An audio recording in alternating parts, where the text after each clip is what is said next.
Pause. Well, look at here. California Task Force votes to offer reparations only to descendants of enslaved people.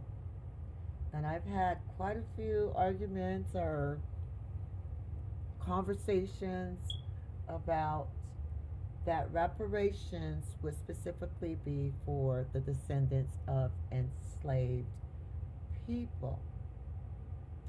And I've had people tell me I was absolutely wrong about that.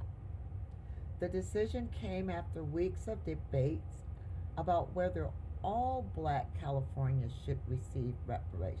And I'm Californian, okay? So, but I don't live in California now, so I was born in California. Point of it is we're not black. This is what I like to start out this with. And we need to recognize that real fast right now. Stop calling yourself black. You are an African. I don't care if you came from Haiti, if you came from Jamaica, and you look like an African person, you are an African. But not all of us came from West Africa and were enslaved in this country. Some Africans were enslaved in Jamaica, Haiti, the Caribbeans. Okay, so even Puerto Rico, all over the world, they had African slaves.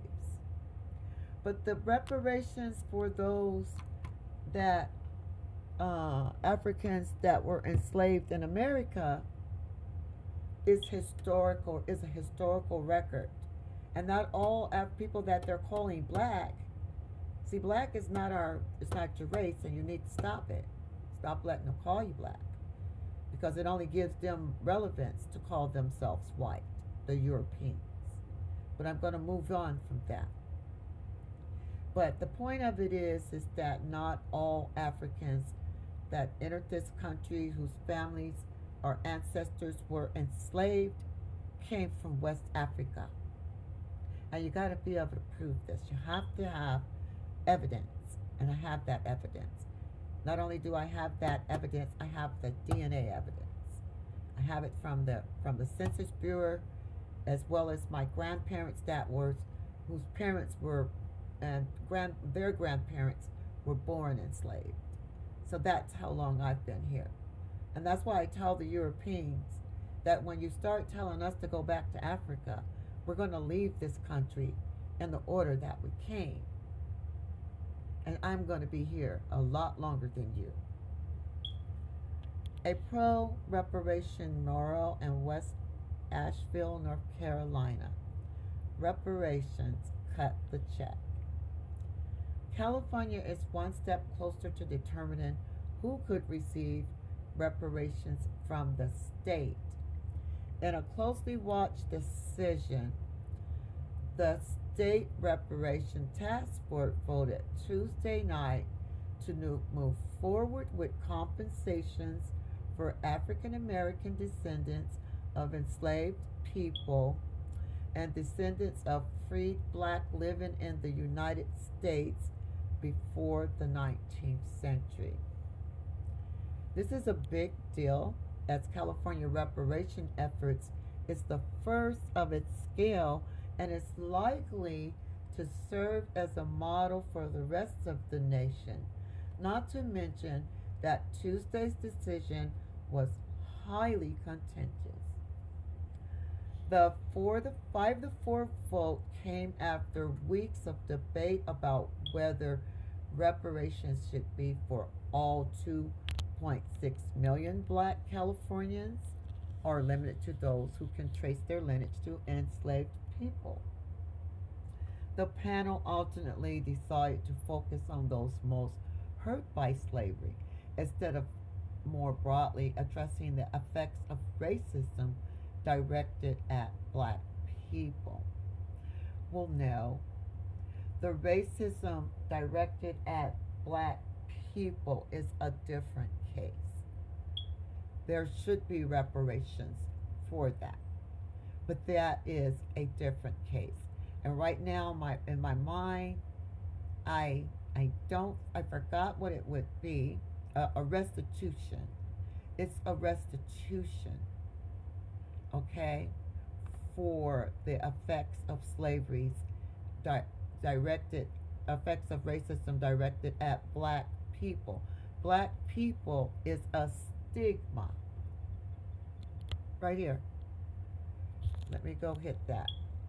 We are not black people. We have been taught that we are black people, and oh well, I don't want to do that. The fact of it is that we are Africans. So where was I? That's not the point of reparations. Reparations is responding to injuries of the specific groups. Jovan Scott Lewis of UC Berkeley, professor and task force member, said during Tuesday's meeting. There is a community who for centuries has been demanding recognition.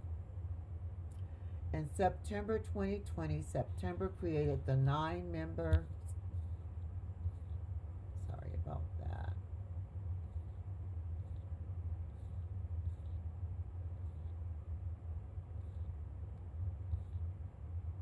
my device is a little sensitive. In September 2020, September created, California created the 9-member task force to study and recommend reparations. The panel is supposed to complete a report by the summer of 2023 that would detail who would get reparations and what form and what amount.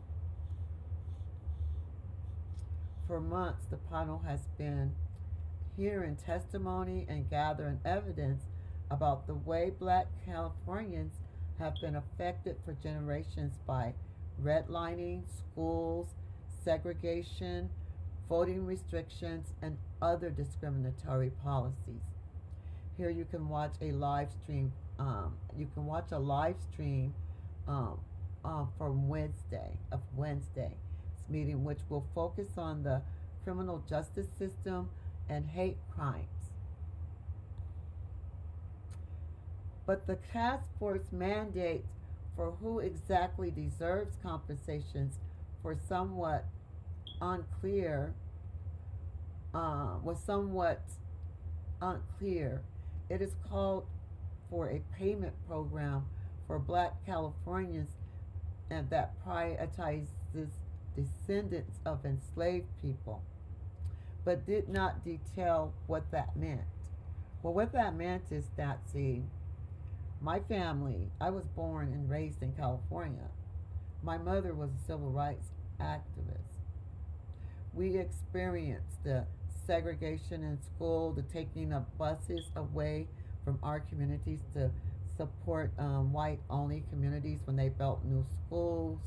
There were picketing, and people getting beat up by the police.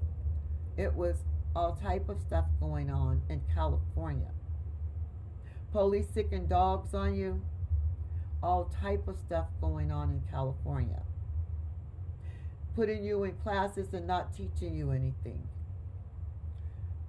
I'm more self-educated. I was determined to know how to read, because it was something that was still out there when I was born, that black people couldn't read. Many of the panels bristles at the idea of excluding any black Californians, given the widespread racism left behind by decades of slavery. A similar effort in Evansville, Illinois includes all black residents. All roads start with chattel slavery. That's absolutely how we began. Reginald Jones Sawyer, who represents South Los Angeles in the state assembly said during Tuesday's meeting the fact that we all came in, whether on a slave ship or a cruise ship, guess what? We're all the same. We're all in the same boat. And no, we're not. We are not, Reginald Jones Sawyer. We are not in the same boat. Just like I tell those Europeans that they come here, they've been here more recent than us. Go back to Africa. No. Yes, I'll go back to Africa, but we're going to leave this country in the order that we came. So we're looking at different eras and different timelines that's outside of slavery. So guess what? We're not all in the same boat, okay? We wasn't if you didn't come in on that boat, you don't get reparations.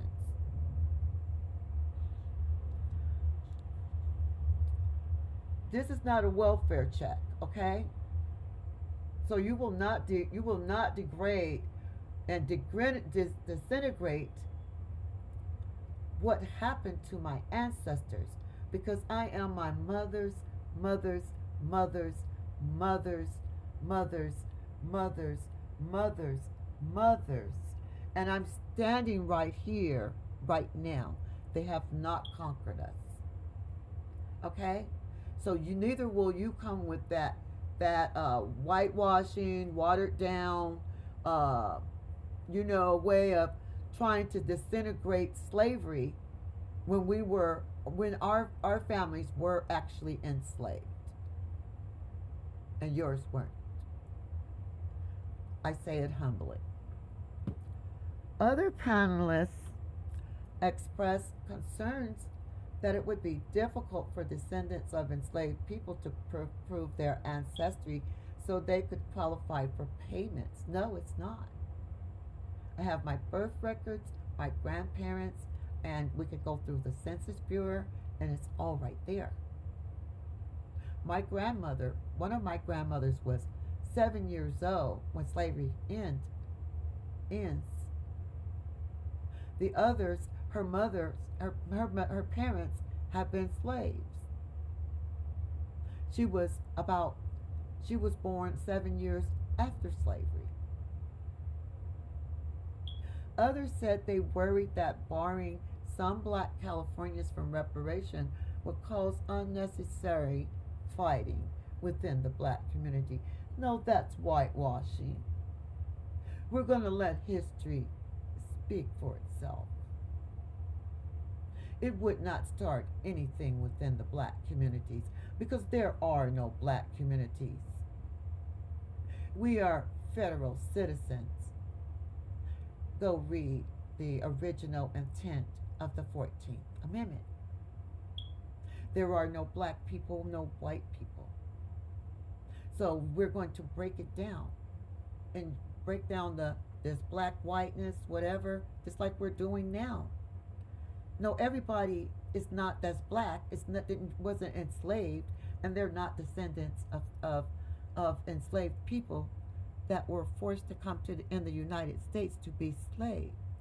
There are no black communities. That is a stigma. And that needs to be addressed and removed from both census and all legal documentations. And that all Europeans need to identify where they came from, because there are several minorities groups here, minority after minority after minority after minority, and they are allowed to call themselves a majority, a white majority, when there are no white people. We're going to break it all down, just like we're breaking this down, that all people that you're calling black are not West African, and they did not, their families did not experience being enslaved in this country. Now there are people that have been punished for this label here of coming from the black community. There are no black communities. But after hours of debate, those who wanted to limit the payment of descendants of enslaved people prevailed. Camilla Moore, a lawyer and task force chair, said that trying to solve larger problems of racial inequalities was not the panel's responsibility. That's a whole other task force, and that's just what I said. Moore said during the meeting, this is a reparations task force for the institution of slavery.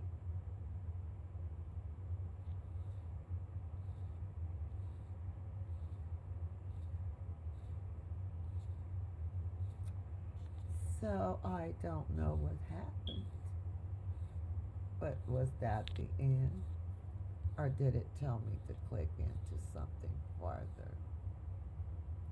Well, that was it. That is what they gave us. But I will go back up here, and there was a site that they said to click into. So let me do that.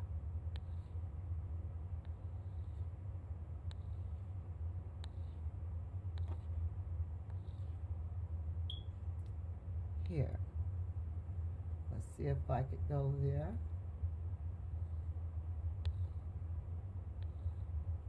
So this is the AB 3121 Task Force Study and Develop Reparation Proposed for African Americans.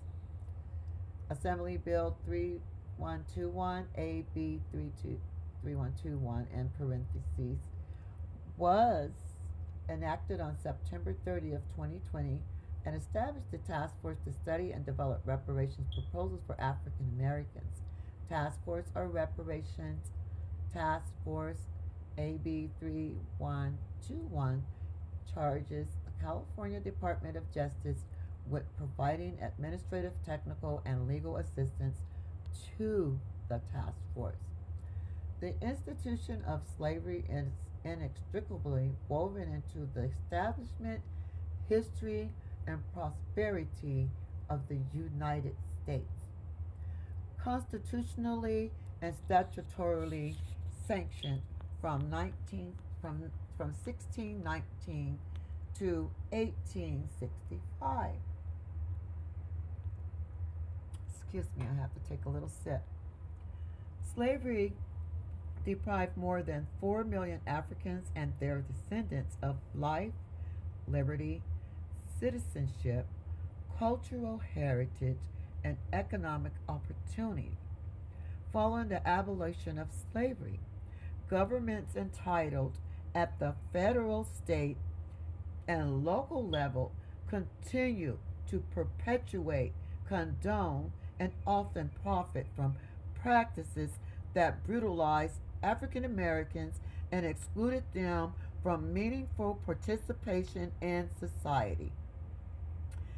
This legacy of slavery and racial discrimination has resulted in debilitating economics, educational, and health hardships that are uniquely experienced by African Americans. AB 3121 charges the Reparations Task Force with studying the institution of slavery and its lingering negative effects on living African Americans, including descendants of persons enslaved in the United States, and on society. Additionally, the task force will recommend appropriate remedies of compensation, rehabilitation, and restitution for African Americans, with a special consideration for descendants of persons enslaved in the United States. By statute, the task force will issue a report to the legislation by June 1st, 2022, which will be available to the public. The task force will hold periodic meetings which are open to the public. Additionally, the California Department of Justice will facilitate task force consultations with various experts on California's history and reparations to receive notifications regarding the Reparations Task Force, including information about upcoming meetings. Please subscribe to the AB3121 mailing list. And this is who we are, what we do. And so I'm happy that this is happening. I'm fortunate to be living in this period of my life because I've seen a lot of things happen that I never thought we'd see that happen, and that neither did my parents. My mother was a civil rights activist in San Bernardino, California.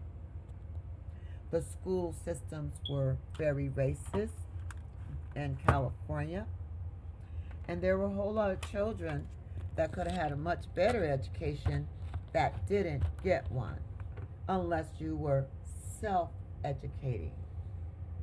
And that is what I fought for.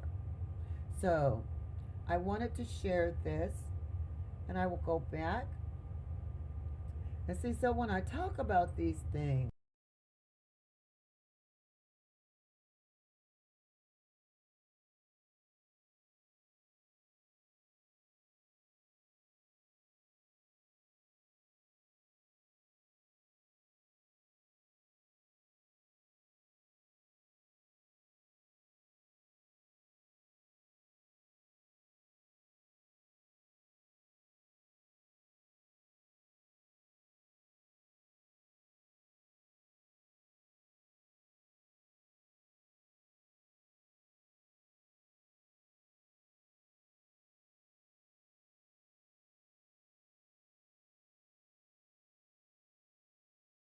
lived through them. We have survived, but we were never compensated. So let's listen to this, and then I'll shut this down.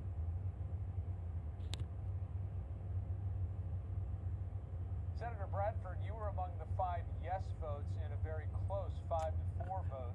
Hold on, let me get a speaker on here. For reparations here in California. Why is it important to you that direct descendants of enslaved people here in the U.S.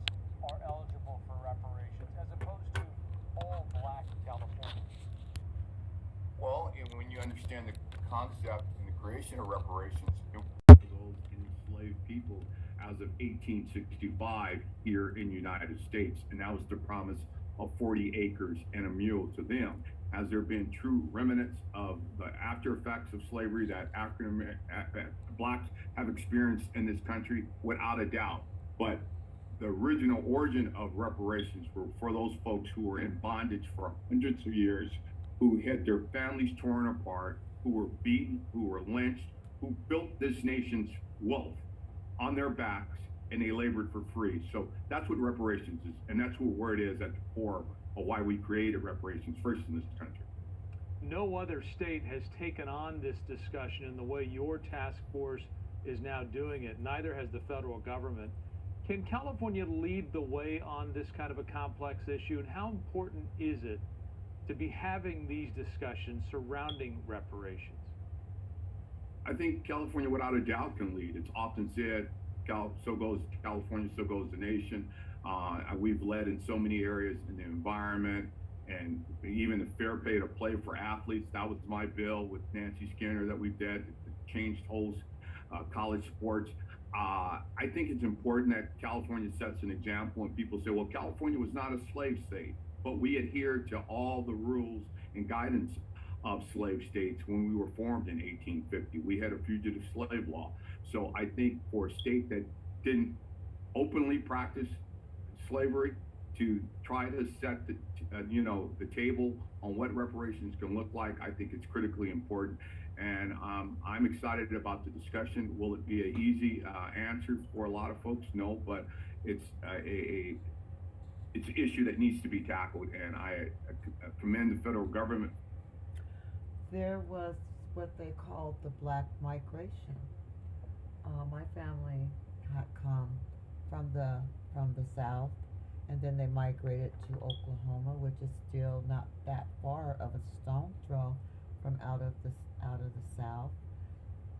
I believe that we had begun from the Gullah. We were part of the Gullah people, even from the Gullah Islands, South Carolina, North Carolina, Oklahoma, Georgia, and my family is from Oklahoma, and so we are part of the Gullah people. I did my research and found that I was Mende, and that Mende is, you know, connected to the Gullah people. And I found a lot of remarkable history that led me all the way back into Kemet, from West Africa into Kemet, that relates to the Mende people.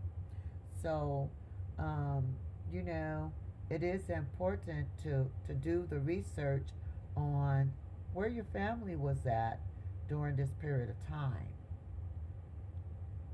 For their attempts, but I think California can be a guiding light on what reparations can look like. We've been told that a report from the task force is due next year. You'll be making recommendations on compensation and how it should be paid. Do you have faith that those recommendations will lead to a concrete plan that will in fact be implemented? I can only hope. As I keep telling my members of the task force, myself and Reggie Jones Sawyer are the only two members of the legislature. So our goal is to make sure we can bring something before both houses that we can get agreement on and get a signature on by the governor. So I'm hopeful. We're threading that needle. We have to be careful. Can California afford to pay reparations? Yes, we can. Without a doubt. Let's not even start with saying they can't afford it. We can afford to do that. Whether it's in first-time home buyer assistance, whether it's free college tuition for those descendants of slavery, whether it's business grants, there are ways that we can compensate people, and even cash payments. So I just want to make sure. It's going to be hard to craft this, but I think we can come up with a final product at the end that we can, one, be proud of, and two, we can implement here in the state of California. We're still some months away from this idea of a final set of recommendations. Is there any way to start to put a price tag on what it might mean? That's what we'll be doing in the next couple of months. That's why we have the economists who are now fully engaged after we set the community of eligibility just the other day. So that's what the economists are going to help us figure out what that price tag looks like. So can I say what it costs today? No, but we're going to trust our economists to, lead us in the right direction so we can make sure it's something that California can truly afford to pay. The task force has been meeting for nearly a year now. Is there anything that you're learning during these meetings and discussions that will sort of stick with you? Just the horrific experiences that African Americans, whether descendants of slaves or, arrivals in the last 100 years, have experienced in this country. And it's just peeling back those layers and removing that bandage from a wound that's yet to be healed. And far too often people want to bury this and say it was so long ago, it's not my responsibility, but it's still relevant today. And as I've often said, if you can inherit generational wealth, you can inherit generational debt. And this is a debt that America owes to those African Americans who were stolen from their land, separated from their families, and forced to labor and toil in this country to build the wealth that we are today, based on free labor. So I hope people as a whole will learn the major contributions that African Americans have made to this country, and we are the foundation of why this country is so great. So that's what I'm constantly reminded of during the discussions that we've had so far. But at the same time, the level of denial that exists with some people here. Senator Bradford, thank you very much for your time, sir.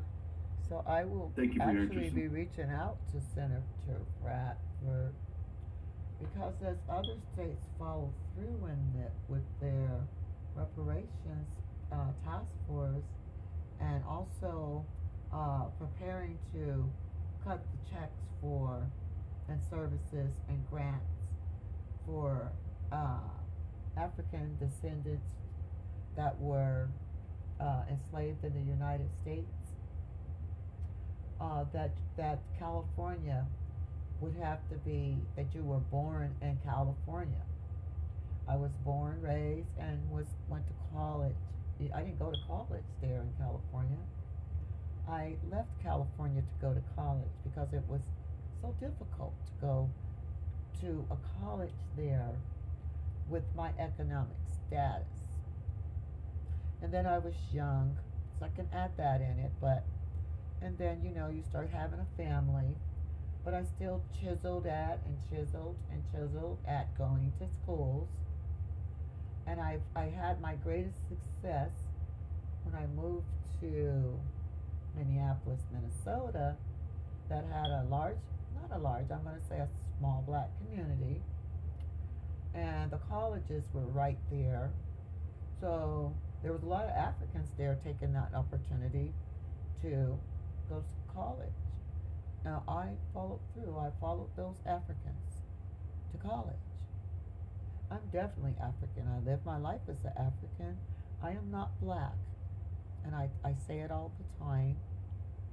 And it's something that we have to that we have to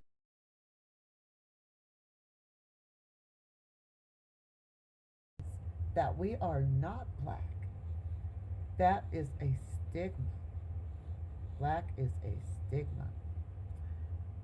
So, what are reparations? Since the beginning of the United States, an incalculable number of black homes, jobs, and wealth has been lost. Can the country make amends for these losses? Rich Pedro Rosselli, whoever his name is.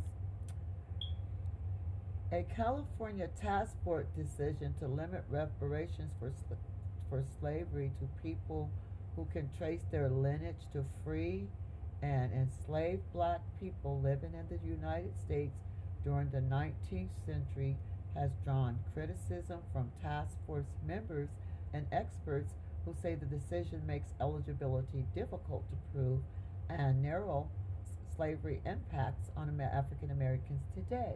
And that I disagree with. I disagree with that.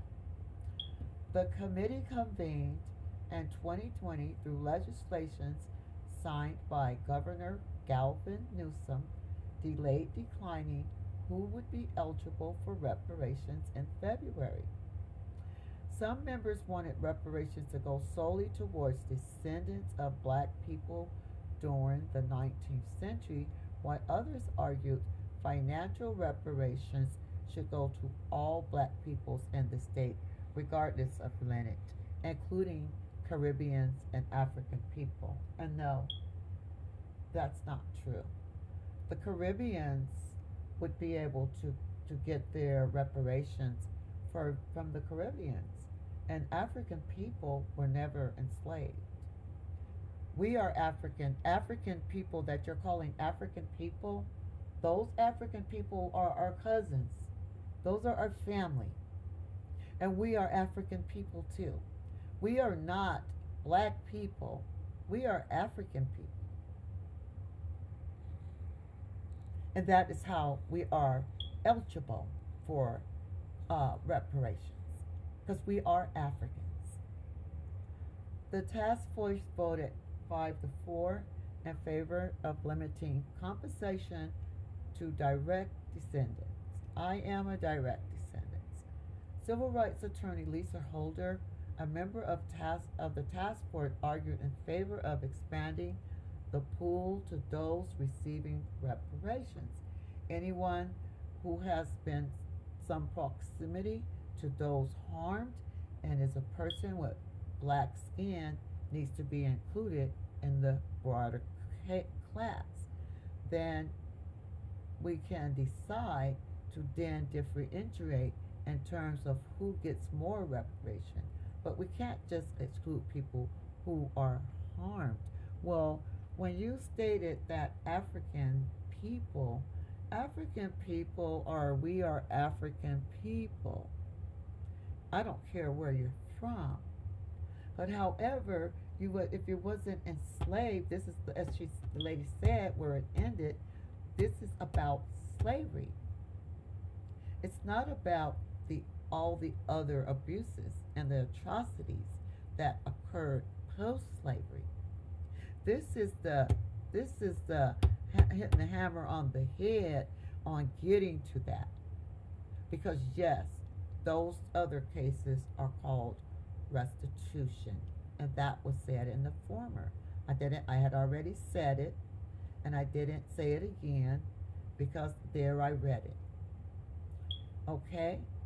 It says, so then to differentiate in terms on who gets more reparations, but we can't just exclude people who were harmed right off the bat, Holder said before the voters. The vote Tuesday. Jovan Lewis, a University of California, Berkeley professor and task force member, voiced support of limiting reparations. And we're talking about reparations being the opportunity for African Americans who are foundational to this country, being able to identify themselves and be identified as a distinctive group. Lewis said at the hearing, Tony Burrows, the founder and CEO of the Center for Black Genealogy, told ABC News there are several issues with using family lineage to determine reparations. One is faulty oral history, family stories changing as they are passed down from generation to generation. Another is that many records of those enslaved are not readily available, as there is limited written histories of enslaved people. Well, no, they were doing the census, uh, and we could look at the age of our ancestors, and we could tell from their age that they were very close to slavery. Matter of fact, you've got to look at the generations. Okay, my grandparents, and then that's my grandparents, my great grandparents, and my great great grandparents are post slavery. They are, one is born in slavery. So anybody after that was born in slavery and had been in this country, and they were enslaved. So we don't have the limited written history of enslaved people. We have timelines and chronology. We're not looking at so this is Tony Barrow's, Center of Black Genealogy, regarding the family lineage. There are people that are in this country that are mulattoes, and they have some African in them, and they're mixed. Some of them are mixed. Some people are mixed, and they're part African American maybe, and a lot of them interbreed with each other, and so they have some attributions of as much attributions of African ancestry as say that they look like Hawaiians.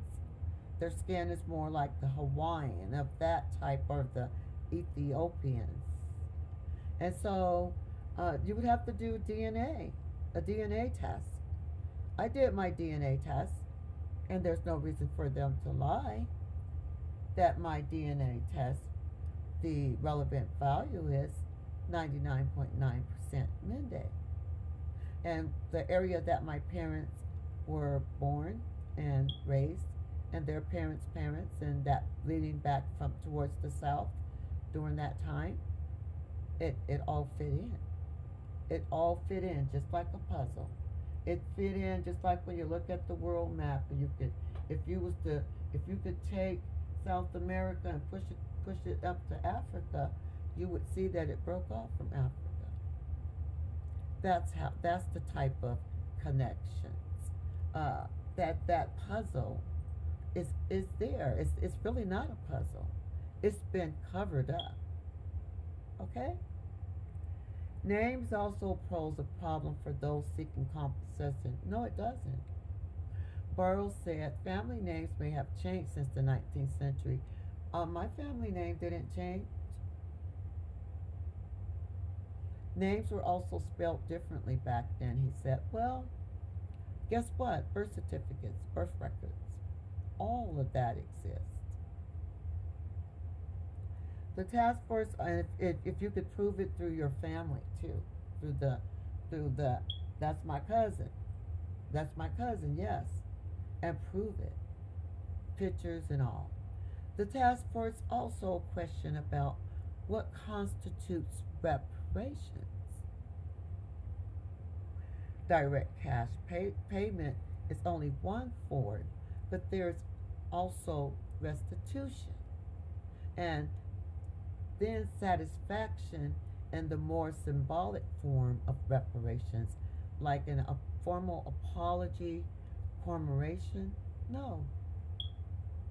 You want to build, just like they built the big African, um, uh, the African slave burial, the African burial ground. We don't, there's no formal, there's, it's too late to apologize. Let's put it like that. You need to put up buildings, build houses, rebuild and make our communities safe. Okay? It's not an apology because your apologies are so fake. Camilla Moore, an attorney and chair of the task force, told ABC News. And while the task, and see, Camilla Moore may not be, she might not even be able to qualify herself because we don't know her real connection to California, and that's why they're saying anybody black. And while the task force can create recommendations, their findings will not automatically become law. It will then have to be taken up by the California legislatures before it can reach the governor's desk to become law. That's our biggest hurdle in the biggest hurdle of finding 41 votes on the assembly side once we're finished with this project, and 21 on my side of the house to get this to the governor's desk. And hopefully he'll add his signature to whatever we come up with and we feel will not make people whole, but at least try to recognize and address it, makes a level of atonement. California State Senator Steve Bradford, a task force member, told ABC News. Reparations has been paid out to other groups in the past.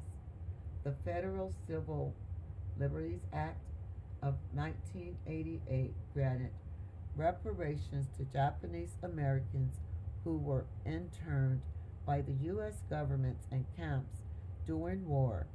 The act gave each surviving victim an official apology and $20,000.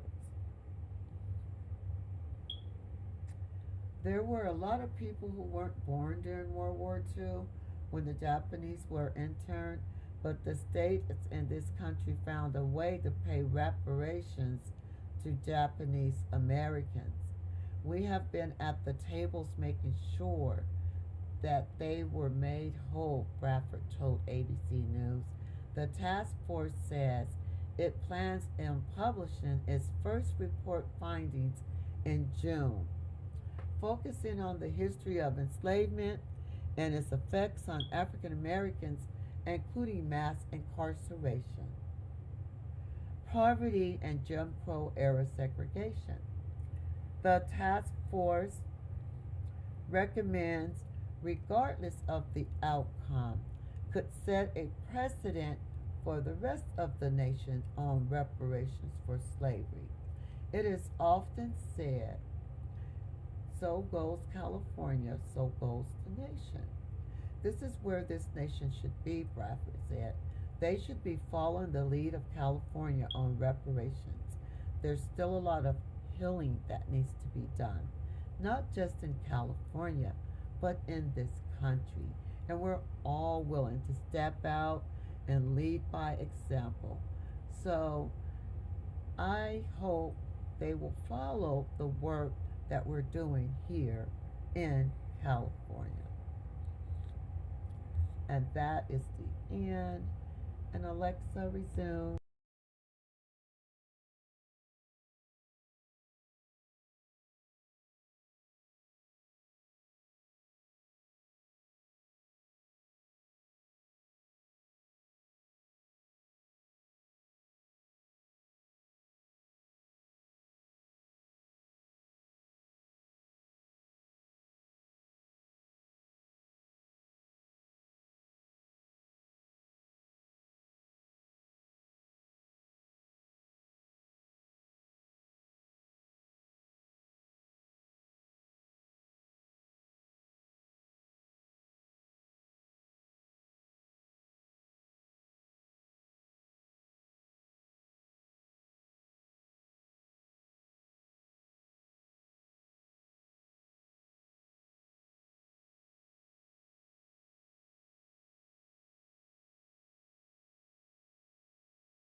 Across 110th Street, trying to catch a woman last week. Oh, across 110th Street, pushers won't let the junkie go free. Oh, across 110th Street, woman trying to get the trick on the street. Oh, baby, across 110th Street. You can find it all in the street. Yeah.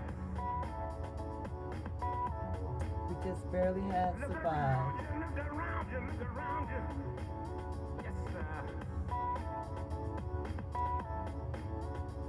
I got one more thing I want to talk to y'all about right now. Hey, brother. There's a better way out. Shooting that coach, loading that dope, man, you're copping out. Take my advice, it's either live or die. You got to be strong if you want to survive. The family on the other side of town will catch hell without a get all around. Take my advice, it's either live or die. You got to be strong if you wanna survive. Across 110th Street, trying to catch a woman last week. Oh, across 110th Street, pushers won't let the junkie go free. Oh, across 110th Street, woman trying to get the trick on the street. Across 110th Street,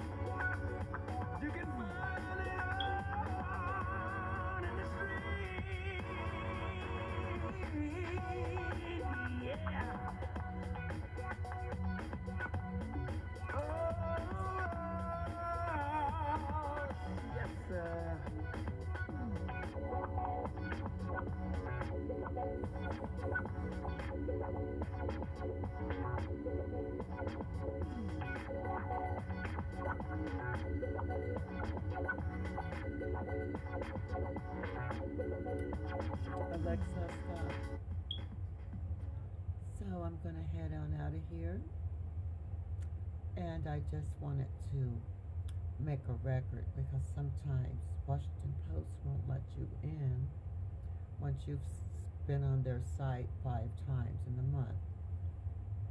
So since we're at the early part of the month, I don't have to go back. Neither do I have to subscribe to get that article.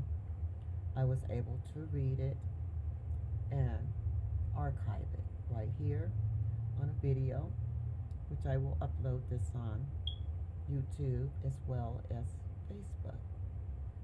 So, reparations is not a handout.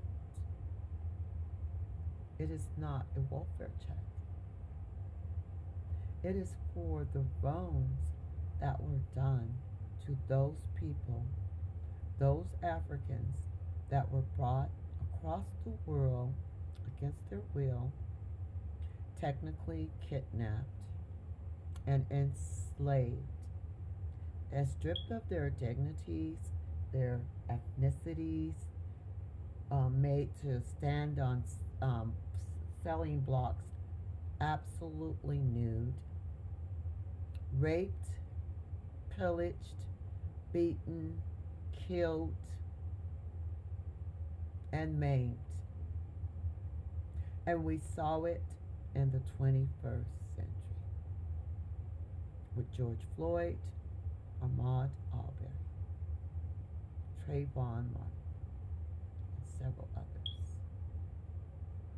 Right here in this country, it's still happening.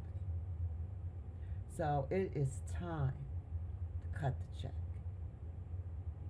Peace out.